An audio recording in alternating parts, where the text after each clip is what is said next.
Hey, good afternoon, everyone. My name's Tim Parker. I'm the Global Marketing Director here at Imagine, and I'm here with our fearless leader, Rick Rickard. Nice to have you all with us today. We want to welcome you all to this week's edition of Imagine That. We want to remind everybody up front that would really be great if you would like and subscribe to the channel. That way you can get the notifications whenever we go live. You get the notifications that we're live, and you can switch over and look at these two beautiful faces. There you go.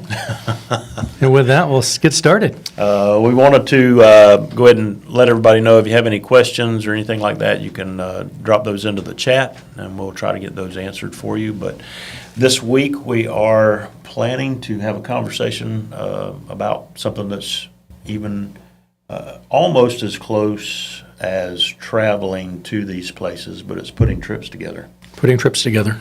So we wanted to kind of give you a background, kind of a layout of what that probably looks like, some things that you want to have made some decisions about whenever you give us a call, and then things that will help you walk through. So I guess probably one of the biggest things is figuring out where you want to go. Well, that's the first question is, when planning a trip, is where is the destination that you would like to go? Sure. First and foremost. And then the second most important is, when do you want to travel? Yeah. So it's important to know your destination, whether it's any one of the many destinations that we offer, Israel, Greece, Turkey, Italy, things like that, Germany and the Reformation, Footsteps of Paul, early Christianity and church tours, things like that. Sure. River cruises, you name it. I mean, it goes on and on. Spain, Portugal, South Africa.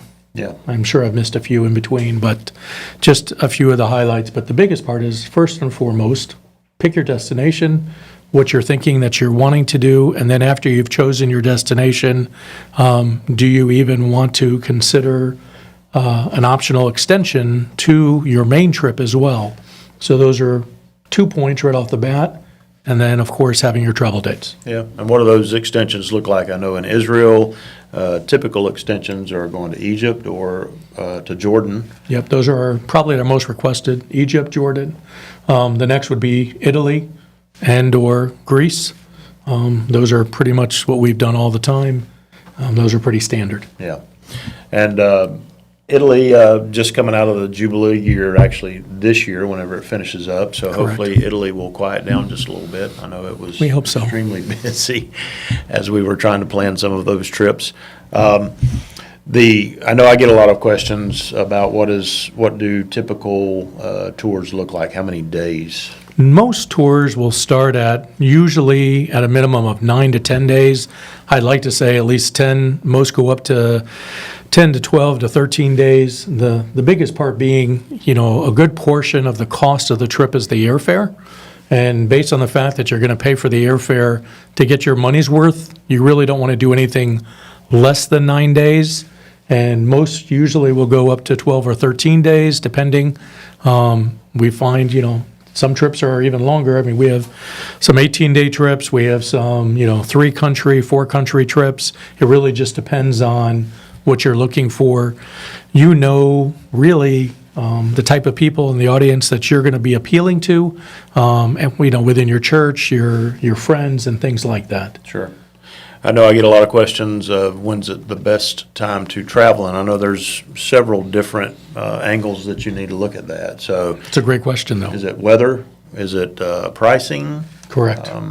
Is it time of year whenever people that you are promoting to can travel? So you mind to talk a little bit about that? Absolutely. When's the best time to travel as far as pricing goes? Well, it depends on your destination, of course, but let's just throw out there Israel, because everybody knows us for Israel. That's, one of our main destinations that's dear to our heart in doing so. So Israel, the off-season is normally going to be considered January and February, and then usually the last week of November through the first 2.5 weeks of December. Yeah. That's considered usually the off-season based on it.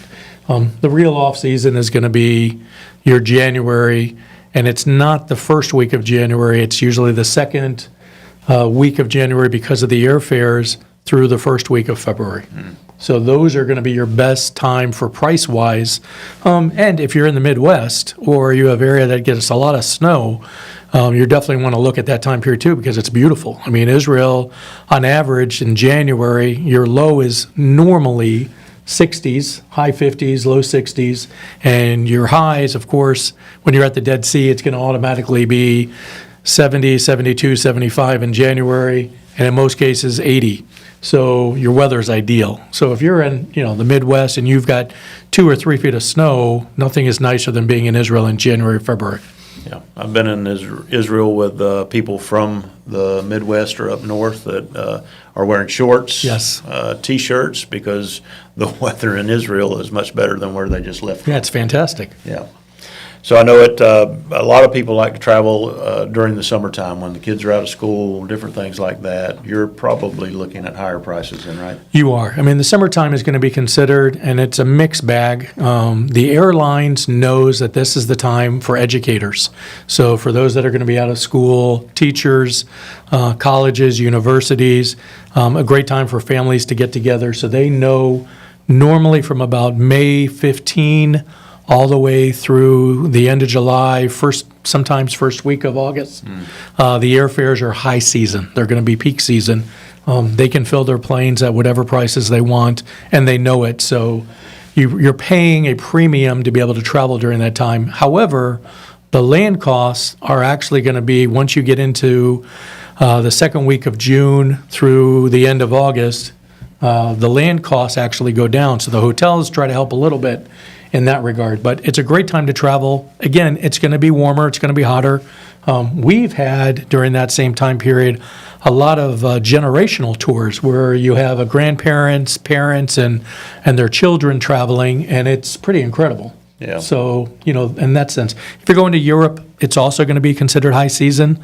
And normally the week right after Christmas, so like December 26th, 27th, 28th, all the way through usually January 4, January 5, that's also considered a high season with the airlines. Not necessarily with the hotels, but the airlines, again, realize this is when people have breaks and they're taking advantage of it. But it's also a great time to travel. Yeah. So picking your location, picking the dates that you want to travel. I know a lot of people come back and go, well, I need to put that out to a few people and see when they want to travel. That's probably not the best idea, is it? Well, if you were to ask me what not to do, what not to do is to speak to a lot of people and try to get a bunch of different consensus of answers, because you're going to get, it's like if you're a pastor wanting to do a church building, and you're going to the people saying, well, we're thinking about doing a campaign for a church building and really want to get your insight, you really need to come with a plan. And in order to come with a plan, you need to travel, have your travel dates, you need to have your dates, have your pricing, have everything done, and then you present it to those that you're interested in, really having a fait accompli. If you ask for input, unless it's maybe 2 or 4 close friends of yours because you want them to travel with you, don't do a large consensus. Yeah. That's not what you want to do. Yeah. So go ahead and get your date set up front, your location that you want to travel to, your dates set up front, and then itinerary. So we have, I don't know how many different itineraries we have, but we get sometimes tour hosts that have not traveled before, so they want to get an idea of what a typical 10-day tour looks like. So we're probably going to send that over to you for you to go ahead and take a look at. Are they stuck with that itinerary? Absolutely not. We can do, every trip that we do is fully customized. So anything that you want to do, we can make it your own. It's tailor-made to your specific needs.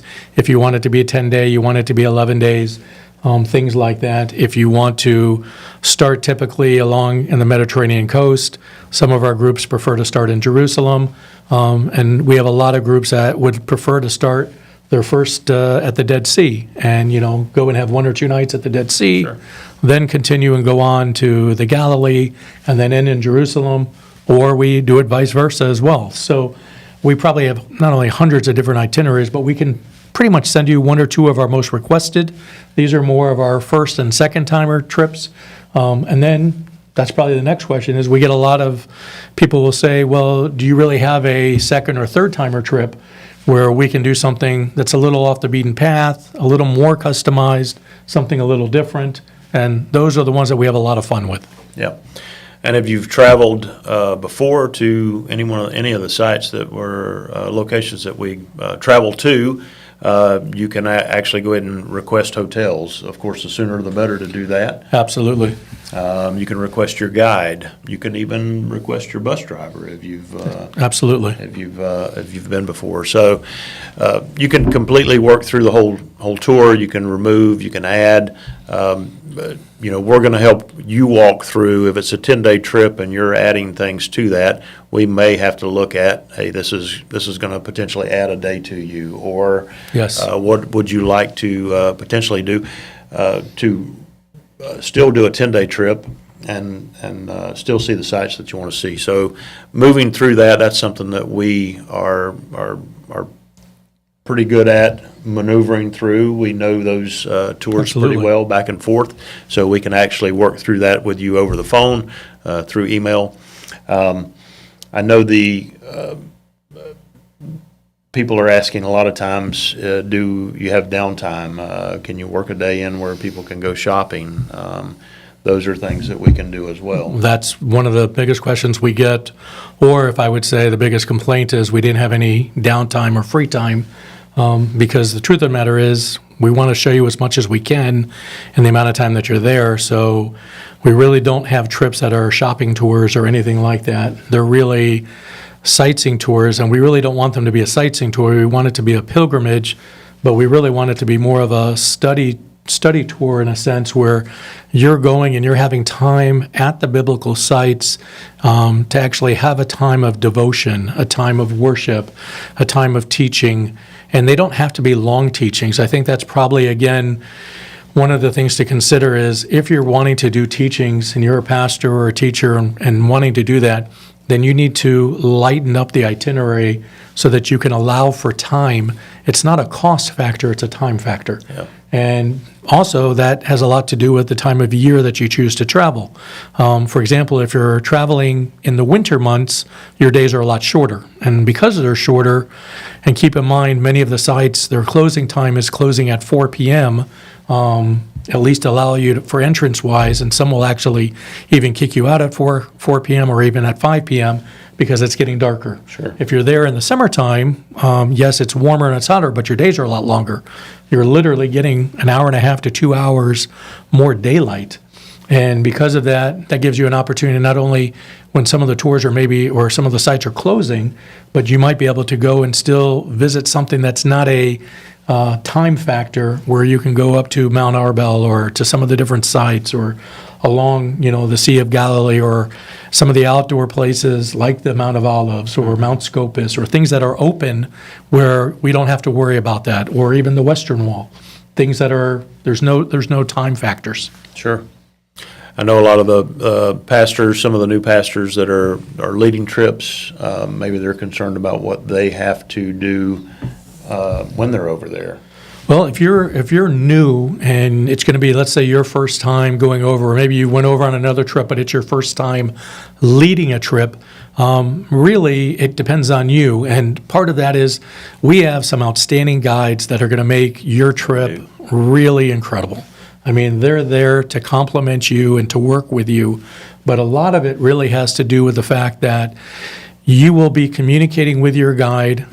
We can set it up where you can do some prior to your arrival in Israel. Mm-hmm. So you already have set an expectation. But in addition to that, normally the first and second day that you're there in Israel, really maybe having a timeline of, hey, here's a couple of the sites that I would like to be able to teach at or speak at or have a devotion based on it. And they can be, a 2-minute to a 10-minute devotion. You really don't want to be giving an hour lecture, in the summertime when, it's hot as can be and people are saying, please, can you finish up what you're doing?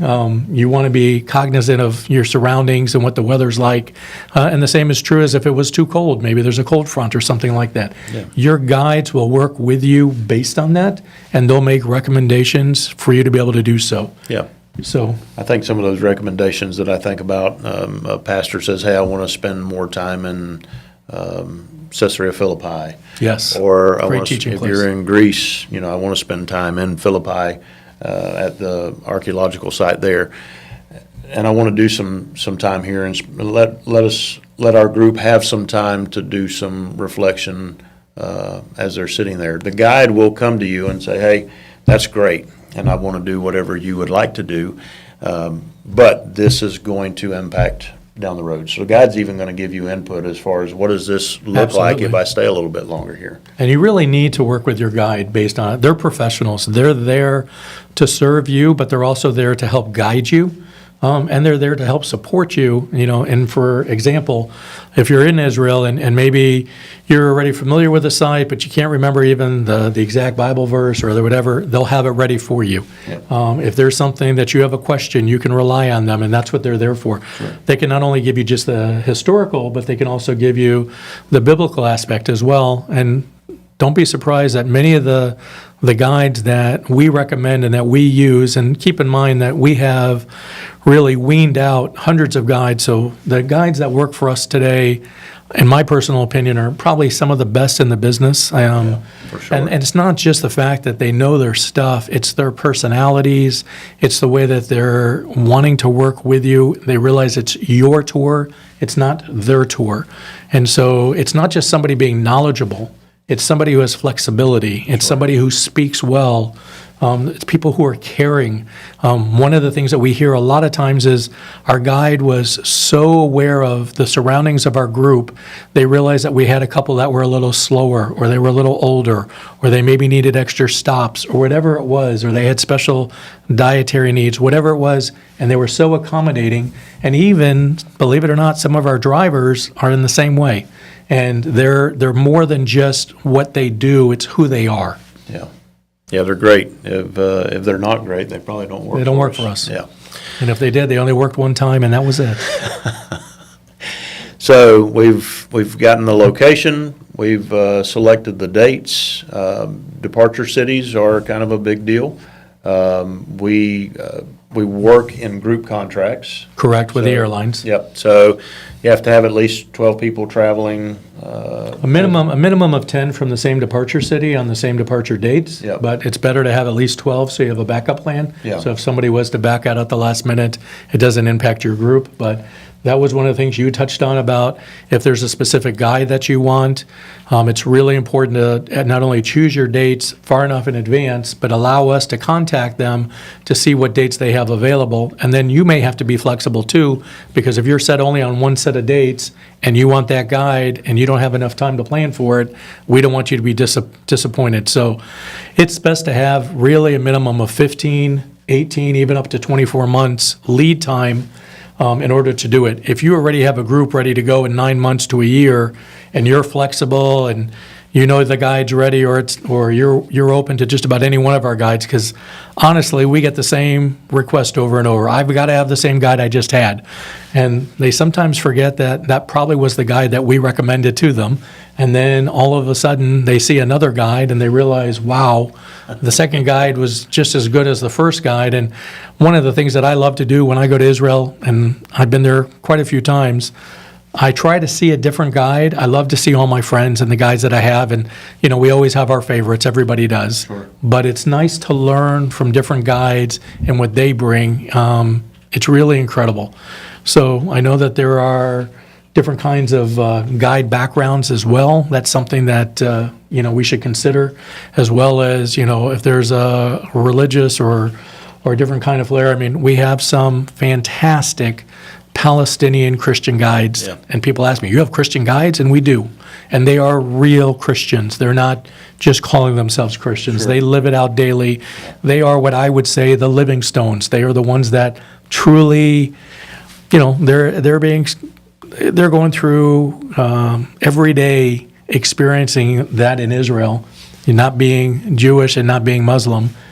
So they are impacted, to say the least, and they bring a beautiful experience and amount of a different perspective. So having a Christian guide is amazing. And then we have some phenomenal Israeli guides. Yeah. So, And even some of those guys, Messianic guides. and we have some incredible Messianic guides. Those are more few and far between. I'll be very honest with you. For just about every time that I'm told that somebody is a Messianic guide compared to actually being a Messianic guide, it's about 50% at best. Many of them will call themselves to be, and they're not necessarily they are. And so we want to be honest with you, and we want to tell you when it is, I know that they are. Otherwise, I won't use them. Yeah. So we are very particular. We have some great Christian bus drivers, and we also have some incredible Muslim bus drivers, and they work hand in hand, and they're terrific. Yeah. So we work with all people, and I think that really gives you a feel for the land.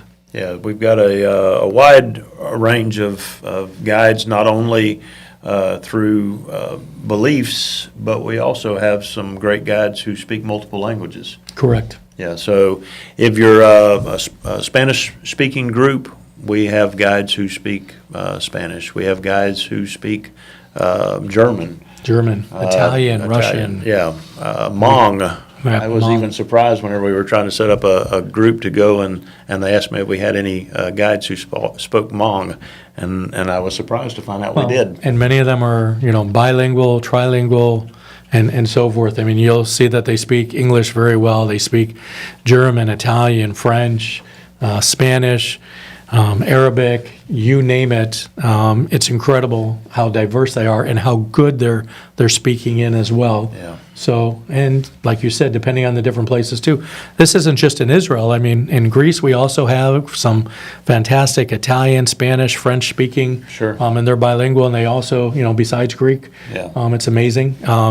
We have some incredible Greek Orthodox, and then we have some that are not Greek Orthodox guides.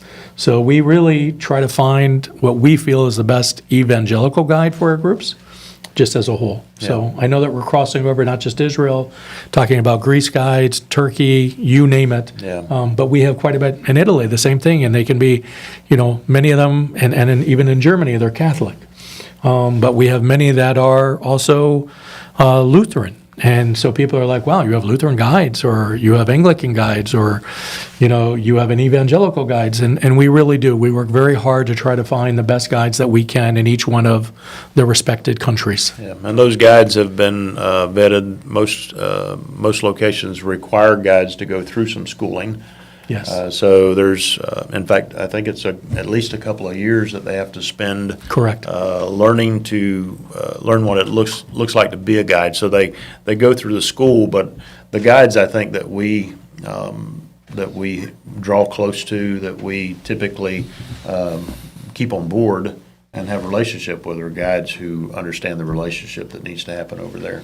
It's very important. It's not just having a guide's license. It's really understanding the needs of our group and the needs of what Imagine requires of them to do it. So they have to have a special training on how do they work with our groups, what are the expectations that we set, even as simple as to, I'll give you an example. All of our guides know, particularly in like in Israel and in Egypt and Jordan, they do it in Germany, many of the other ones, you check into your hotel. And they realize, okay, they got the room keys, they go up to the rooms. They will tell you, please go check, flush your toilet, turn your lights on, make sure there's no special smells or anything like that. Nobody was smoking in the room. Everything seems to be working, your door's locked, so forth. If there's an issue, they're waiting down in the lobby for about 30 minutes before they're maybe going home or going to their room or whatever the case is to check in for themselves to make sure that your room has been fine and check. And if it isn't, they're there in the lobby waiting for you so they can assist to make sure that they take care of the need, whatever it is, immediately. Nothing is worse than for us to receive an email or a phone call 10 days, 2 weeks later, you've returned home and you have a complaint about a hotel, and the very first thing that we say to you was, did you tell anybody? Sure. Did you tell your tour guide? Did you tell your pastor? Did you tell anybody, what the situation is? If you don't tell us immediately, we can't fix it. And trying to fix it or do something for you 10 days or 2 weeks later, it makes it almost impossible. Yeah. So your guide is going to be your first point of contact overseas. Absolutely. They're going to have all the phone numbers that they need to contact if it is out of their purview of taking care of. Correct. But they are going to be the ones who take care of stuff. So it's not your job necessarily to handle any of those situations. Your guide is going to take care of all that for you. Right, you're just the liaison. Yep. So going overseas, we talked a little bit about it. What do I have to do? Of course, we see these trips as huge discipleship trips. Absolutely. So for you, it's how do I want to disciple my people? But your guide is going to take care of the majority of everything else. Correct. And most groups, I mean, just to give you an example, if you're a first timer and you haven't done it, or you might have been on somebody else's group and now you're leading a group for the first time, normally we try to, and you have to also sometimes remind your guide, each morning when you get on the bus, before you do anything, you might want to take the mic and do a short devotion. You might want to do a short prayer. You might want to do something based on that, just to set the tone for the day. Sure.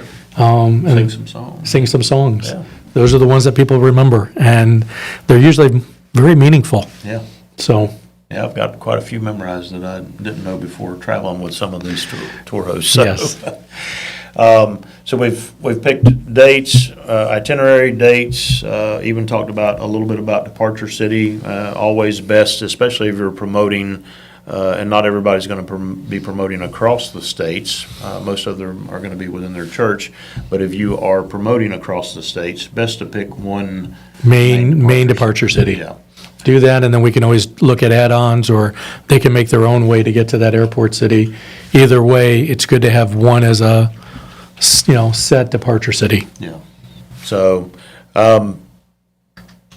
so we've picked all of those things. What's the next step? We're going to send you a proposal. We're going to get pricing together for you. We're going to go ahead and secure services. Correct. Hotels, guide, everything that you've asked for to be included. All of your sightseeing, the entrance fees, the places that you plan to go, deluxe motor coach, porterage at your hotel for your luggage whenever available. Some hotels don't offer it, particularly in Europe, so we have to keep that in mind as well. Yeah. But we try to plan that you have a tour guide or tour escort or manager with you, depending on the country that you're going to. Sure. Based on that. And then the level of hotels that you're looking for, whether they're standard 4-star hotels, if you're looking at a little bit more of a budget and you're like, look, I can stay at a good 3-star hotel. And then for those that are wanting to maybe upgrade a little bit and have a moderate 5-star hotel, and then you can even go even more elaborate to a deluxe hotel. Yeah. It really depends on what you want to do based on that. And the needs of your people better than we do. Your church. Some have more money and more means. Some are more interested in just the opportunity of going and not as concerned with the hotels, provided they're clean and they're nice and so forth. We don't use any properties that we wouldn't stay in ourselves. Yeah. So we have trips that are, let's just use Israel, for example. Breakfast and dinner daily is going to be included in your trip. Correct. Almost all of our tours, unless specified, normally are going to be what we call half board. It's breakfast and dinner daily at your hotels. Sometimes you may have a dinner out at a local restaurant, but it's usually specified in your brochure, depending on what our standards are, like you said, whether it's in Israel or Greece or some of the other ones, it's going to be breakfast and dinner daily. Lunches are on your own. Your guide is going to help you. They're usually lunches that are either prearranged where the passengers pay for them, but it's either a buffet or they may have 4 or 5 different main items to choose from, and then they pay based on what they choose to eat. Naturally, the nicer the dish, the more expensive. If you're going to have a filet mignon and lobster tails, it's going to be more expensive than a schnitzel or something like that. And we typically don't include those in the trip because it's difficult to say where you're going to be. Correct. Yeah. So your guide's going to pick the best place wherever you are at the time for lunch. If you start trying to include, which we've had that happen before, and we do it all the time. do that. Sure. But you are then typically tied to a location. And that slows down your itinerary, because if you're tied to a location, it means we have to have a reservation for that specific time. And depending on your sightseeing, and if you've made changes or you wanted to spend more time at a site, you don't want to have to feel like now you've got to cut short that site and be rushed just to get to a lunch. So a lot of times you may even say, what if we just, pre-collect maybe $15 or $20 per person, and we collect it all, give it to you or give it to your guide. They can either pay for it, or you can just have them pay for it on their own. Depending on your needs of the group, that's something that we can certainly do. And then the other question that really comes up is farewell dinners. A lot of times people will just have a simple farewell dinner at their hotel, or many will say, hey, I'd like to, and if you tell us in advance, then we know we like to have a farewell dinner at an outside of our hotel at a local restaurant. And a lot of times we'll try, it can't always be guaranteed, but we ask for either a private room or a private section of the restaurant so that you can have an opportunity to talk to your people, and those that have traveled with you can share, what's been the highlight of the trip, things like that. These are things that you want to definitely consider based on that. Yeah. We get a lot of questions about, is there water available? The bus drivers are going to make sure that they have water bottles on the bus. Those water bottles usually are around $1 for you to purchase. It's on the honor system. Right, sometimes it's €1, but they usually take $1, maybe give an extra $1 at the end or two, depending on how much you've had, but whatever the case is. Yeah, so there's always water available for the tours. You can grab those as you're getting off the bus. You don't have to worry about bringing water bottles with you. Of course, a lot of people like to do that and fill them up and bring them, but you always have those bottles of water on there that you can refill. Absolutely. You definitely want to make sure that you're hydrated. I know you're big on that. You're constantly telling me to stay hydrated. I tell everybody, stay hydrated. You can't drink enough, so I'm one of those, always grab a bottle and always know where a water closet is. Yeah. So we talked a little bit about Israel and the things that are included, breakfast and dinner, normally on those trips, but we also have trips where it's all inclusive. We do, like the river cruises. Yeah. They'll have breakfast, lunch, and dinner while you're on the river cruises. Even the same with the 3-night, 4-night, 7-night Mediterranean cruises. Those will also include. Normally, it's just for the land tours where it's breakfast and dinner. Lunches are normally on your own, unless it's something specified in the brochure. And we can do whatever you want based on that if you tell us. I'm of the mindset, and maybe it's just because as we get older, it's really nice to be able to have a couple of meals on land, particularly for dinner, if not at least for lunch, just to enjoy some of the cuisine and the experience of being able to do that. So that's something that we like to recommend. We do that with different tours. Every tour is a little different. Like we said from the beginning, we tailor make them. So you can tell us, hey, when we're putting this trip together, I'd like to have a special farewell dinner at this hotel. And it may be a $45 or a $55 or even more per person cost for dinner to be able to do so, like in Israel, the Notre Dame or some of the other places, the rooftops or whatever the case is. Yeah, but those were some of our best times. Absolutely. Some time staying in town, eating lunch in a little roadside, street-side cafe. Those were a lot of fun for us. They were great experiences. Yeah. So Paul's asking a question a little bit about river cruise itineraries. Of course, those are a little bit different than Israel in the fact, or even Greece or Germany.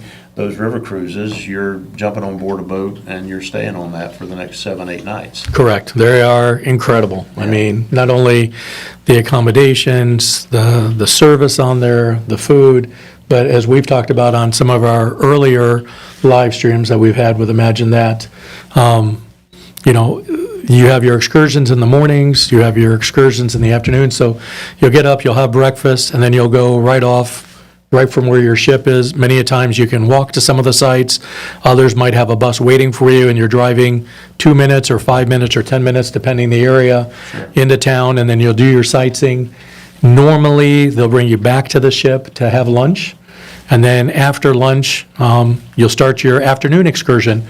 Now, what's really nice about the river cruises, and I know that this wasn't to be just about river cruises, but that's a great question, Paul. Sure. What happens if you're tired and you want to either stay on the ship and you want to rest, or you're having such a great time in the town that you're visiting and the ship's not going to be sailing, and you've talked to your tour manager who's with you and says, hey, are we going to still be here? You can just enjoy your afternoon lunch there in town. You don't have to go back to the ship. Sure. Or you decide, hey, I want to do more and I just want to come back. Sometimes the ship will say, we're going to stay here tonight, we're not sailing, and you might even want to do dinner on your own. We've done that quite a few times as well in some of the different cities, but we'd love to talk more, not only to you, Paul, but anybody else regarding river cruises, just to answer all the questions. But I have to tell you, there's something special about packing and unpacking one time for 7 nights, 8 nights. Normally, you'll have at least one night where you have a pre-arrival, so you have a hotel. And a lot of our guests, will recommend even 2 nights just to get your feet on the ground, relax, enjoy yourself, get acclimated before you even do the river cruise. But one last point with the river cruises, they're great. There's no seasick. There's nothing. Sometimes you don't even know the boat's even moving, and you're sailing along and you can't even feel it, so. Yeah. And I know I just recently got a call this week, someone that's going on a river cruise here in the next couple of months. They were asking about laundry service. They do have laundry service. Correct. On board the boat, and I take advantage of that. You know how much I love my pressed shirts. And they don't allow irons on the boat, so you can send all of your things out to be pressed or washed, so. I will not be sending anything out. None of my clothes will be pressed. I am on vacation. Even if it's a working vacation, it's a vacation. Yeah, Matthias, one of our guides, always looks for me to be downstairs trying to find the iron whenever I'm traveling through Germany, so. Yeah, you got it. Sure, You got it. Going back to what you were saying about hosting tours, and you've chosen now your dates, your destination, your program, your hotels. We've talked about excursions, things like that. Yeah, we did say that our tours are completely customizable, although we're going to give you some feedback whenever there are some things that you can't do. Yes, limitations. Limitations in those, whether it be just distances that are covered. Correct. Normally, that's not too much of an issue and whenever you're traveling through Israel, but it is maybe a problem whenever you're traveling through Europe. Yes. And trying to get to different sites. We of course can maybe get that accomplished, but again, it's going to add days, which is going to add cost. Sure. So we're gonna cover all of that with you as you begin your planning. We're going to share with you, hey, yeah, that's something that's not doable within this time frame. Or you might want to go to an area that we might consider an occupied area, like Samaria. Yeah. And you might want to go to Jacob's Well as a perfect example. Sure. Wonderful site to visit and do, but most buses today are not able to go in there, so you have to have a special bus that has insurance that will cover you. And those are the things that, we do behind the scenes, because we'll never use a bus that doesn't have insurance.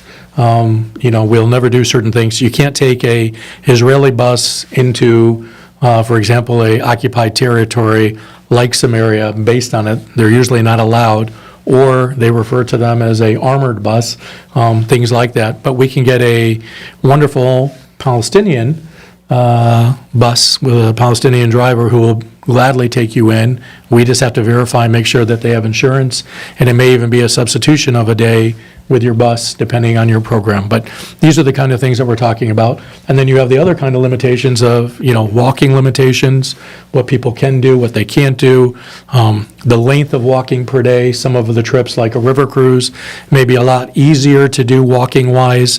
You may be 1 to 3 miles a day, but it's broken up and at a slower pace.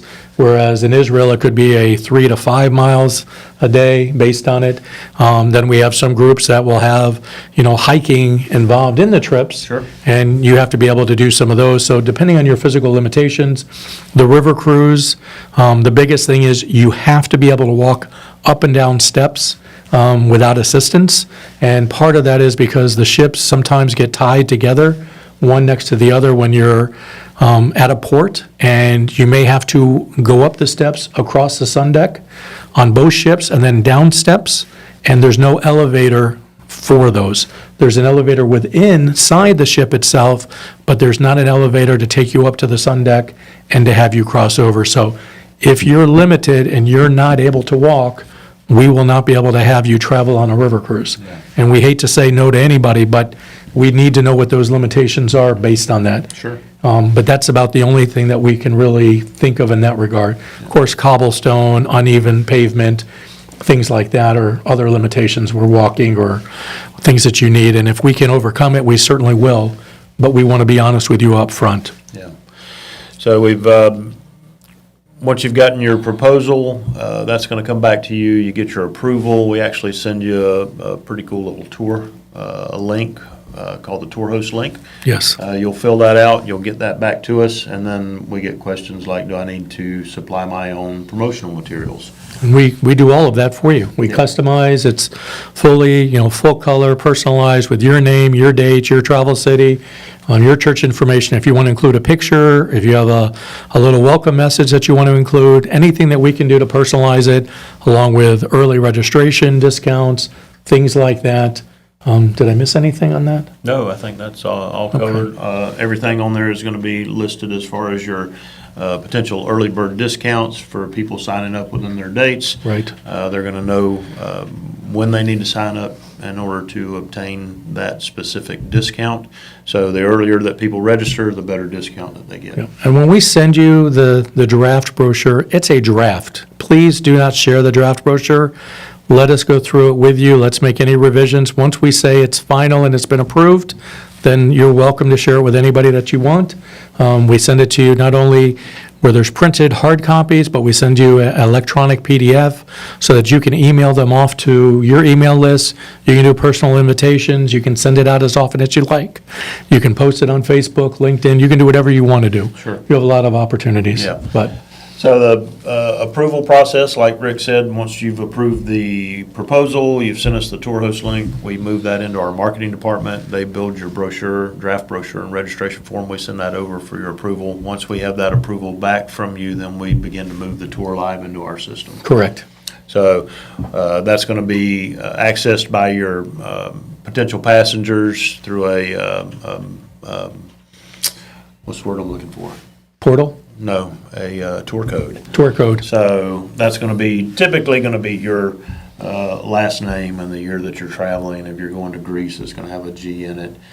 So there's going to be some different things that we work through that. We have some character numbers that we have to fit within, so it Correct. can't be Bethel Bible College today, Israel. That's going to get a little bit long. Yeah.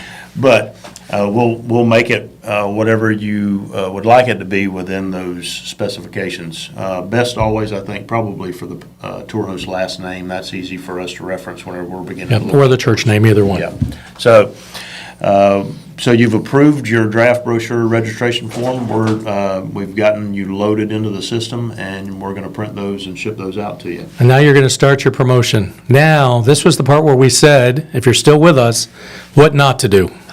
Okay, this is probably, in my opinion, one of the most important things. Now you've got everything ready, it's ready to go, and I see it, and it happens over and over and over again. And what happens is the tour leader starts the promotion, he's super excited, he starts telling everybody, this is going to be the best trip ever.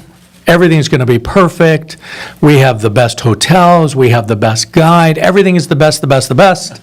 And all of a sudden, you've set yourself up for failure.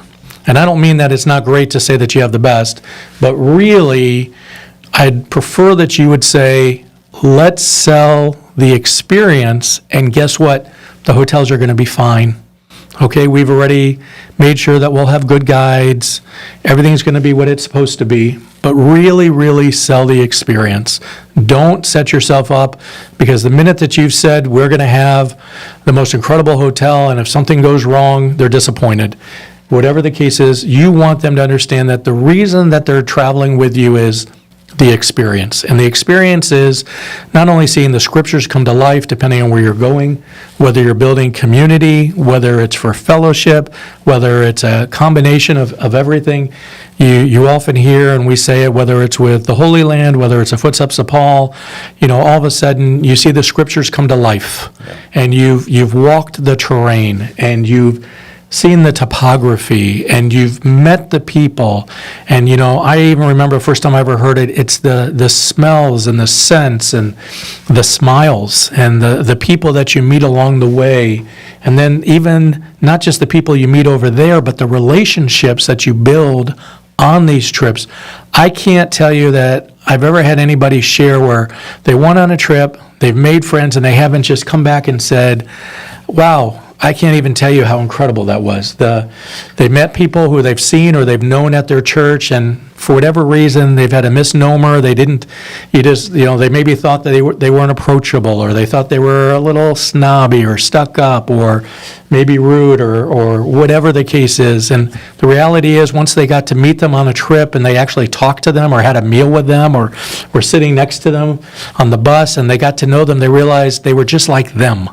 And I can't tell you the number of times I've heard from men that have been on the trips that they've met other men and they don't normally go to church, and then all of a sudden, because they've gone on a trip, they're like, okay, I met one or two pretty cool guys, I relate to them, this is actually kind of neat, I think I'm ready to go to church. And their wife is like, finally. Okay, because they come to church and now it's completely different. They've got to see and have a relationship with you, the group leader, their pastor. In that case, in the relationships, and we've heard every kind of comment, I got to see the man behind the cloth, or I got to see the person who's behind the preacher. But these are the ones that marry your kids, and the ones that do the funerals, and these are the ones that do the baptisms, and these are the ones you build relationships with. This is what makes really what we do, why we love our jobs, because we get to hear all the stories of lives that have been impacted, changed lives. And that's really why we love what we do.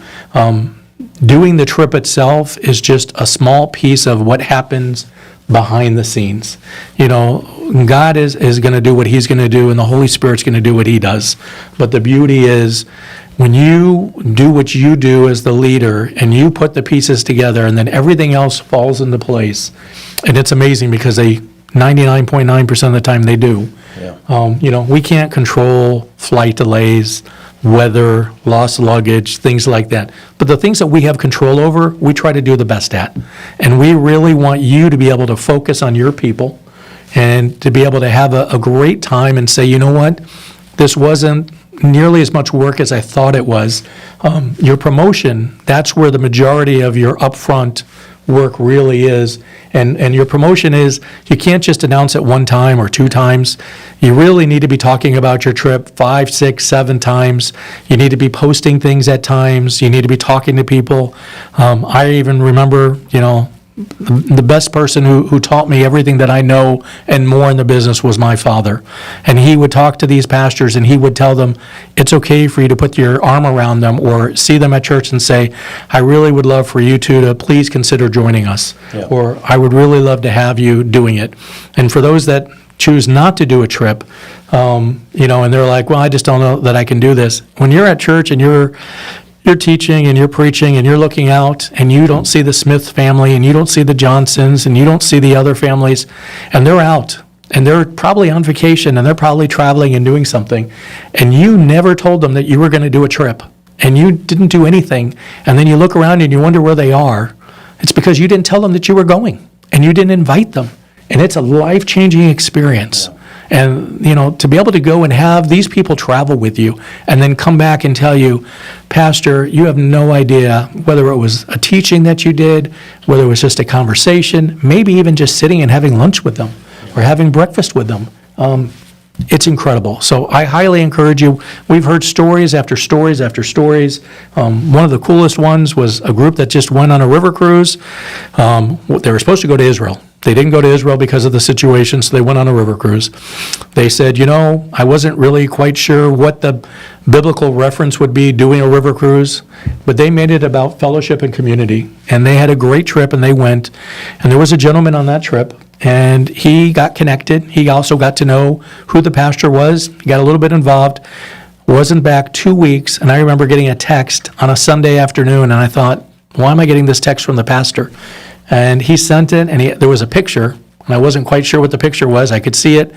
It was somebody being baptized, and then underneath, there was the text message saying, this was the gentleman who just traveled with us. He'd been watching us online for probably 6 months, didn't really know anybody at the church, signed up for the trip, and ended up wanting to be baptized. Yeah. And we say to ourselves, thank you, Jesus. This is why we love what we do. Sure. And so this takes the other aspects out of everything and kind of brings it back to why we love what we do. Yeah. And it's so much more than a tour bus or a particular hotel.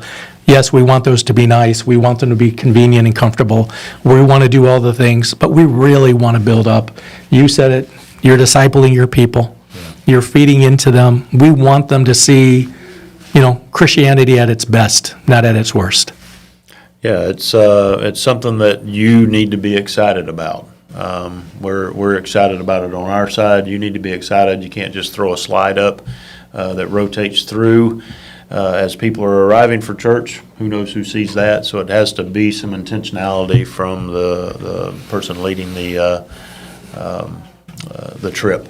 Yes. So not only do you want to talk about it from stage, but you want to set up interest meetings. They're super important. Interest meetings are probably one of the most important things that you can do. And it's not just, hey, please stay after church, we're going to have an interest meeting. You really need to be intentional about your interest meeting. And that's twofold. It's have a sign up. See the names and get their emails and possibly their phone numbers, even if they're even remotely interested in the trip. And you may get a list of 45 to 80 to 100 people who sign up. Now, you're not going to get necessarily everybody who signs up at the interest meeting, but at least you have people to follow up with because they've at least told you they're interested. Yeah, I don't know how many times I've heard from pastors as they've had their interest meeting, they didn't take any of that information down, and they have no idea who to follow up with. It's incredible. So, great idea to make sure that you have a sign-up sheet so that you can follow up with those people who were interested because they came to your meeting. So you might want to make sure that you're following up with them. Now, we have something pretty unique, a tour host site, actually where the tour hosts will be able to keep track of their registrations. Absolutely. All of those things, all of their people that have been registered. So you can actually spend some time taking a look at that. Hey, Mr. and Mrs. Smith got signed up, but I don't see the Johnsons. I need to reach out to them.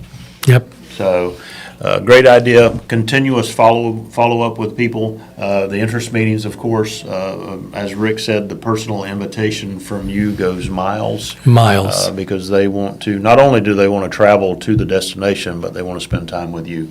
They're wanting to travel with the pastor. So. Yep. Some of the most successful ones are those that actually will host not only an interest meeting, but maybe, again, do it around food and snacks.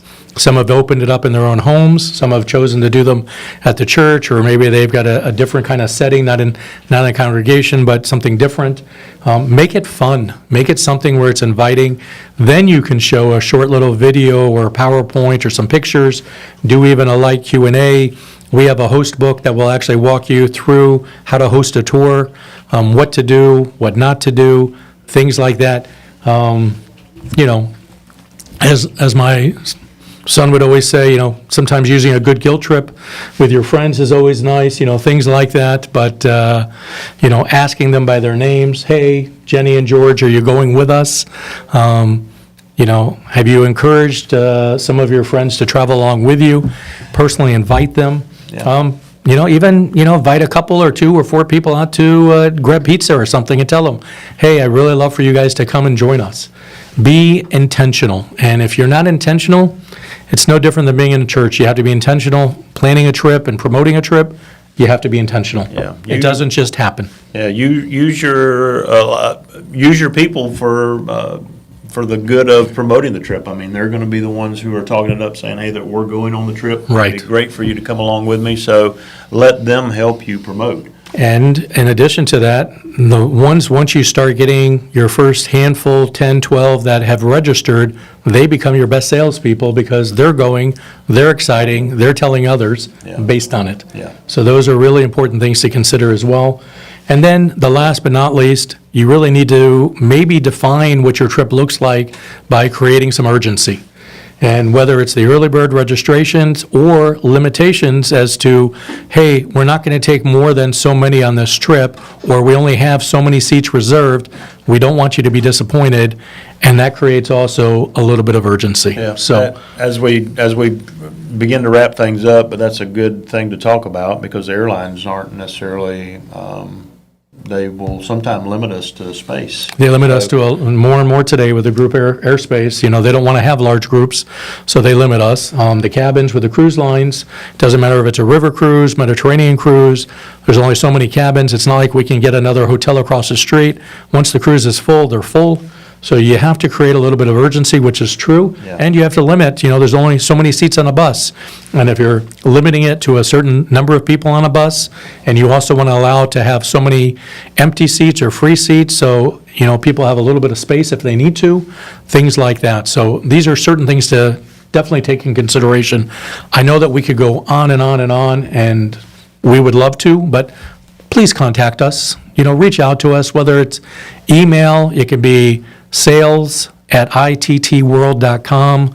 You can, pick up the phone and give us a call. We'd love to hear from you, 863-709-9208. Whatever we can do to help answer any questions you have, any concerns, please don't hesitate. It doesn't matter what the destination is. We'd love to hear from you. Please just send us a note or pick up the phone. Yeah. So we appreciate everybody tuning in this week. We would love to talk more about it, but there are endless things that we can talk about. So again, as Rick said, reach out to us through sales@ittworld.com or give us a call at 863-709-9208. We would love to sit and talk with you about what you're hopefully planning to do. Yep, and if you've got your clergy, we'd love to do what we can do to talk to you about different opportunities. Yeah, I mean, we've got fam trips that are already planned into next year, so if you've never experienced. Yep, come familiarize yourself on one of our trips and see it firsthand. Yeah, always a great idea to run through the tour, see what it's going to look like for your people as they travel, but also to give you an opportunity to maybe get some ideas of where you would like to teach from. Yep, exactly. Well, thanks for tuning in again to this week's Imagine That. Rick and I will be, I'm not sure we'll be here next week. I know we've got, at some point next month, we're pretty excited. We're going to be in Israel. Yeah, so we're really excited about going to Israel, shooting some video from over there, letting you see what everything looks like and how awesome everything is. Absolutely. So We can't wait to be back in Israel. Yep, excited about the food, the hummus. I know you and I have already talked about that today. So, but thanks again for tuning in. We look forward to seeing you soon. Again, if you had questions, go ahead and reach out to us, or you can drop some stuff in the comments, and we'll try to answer those back for you. But look forward to seeing you again soon. Take care. God bless. Thank you.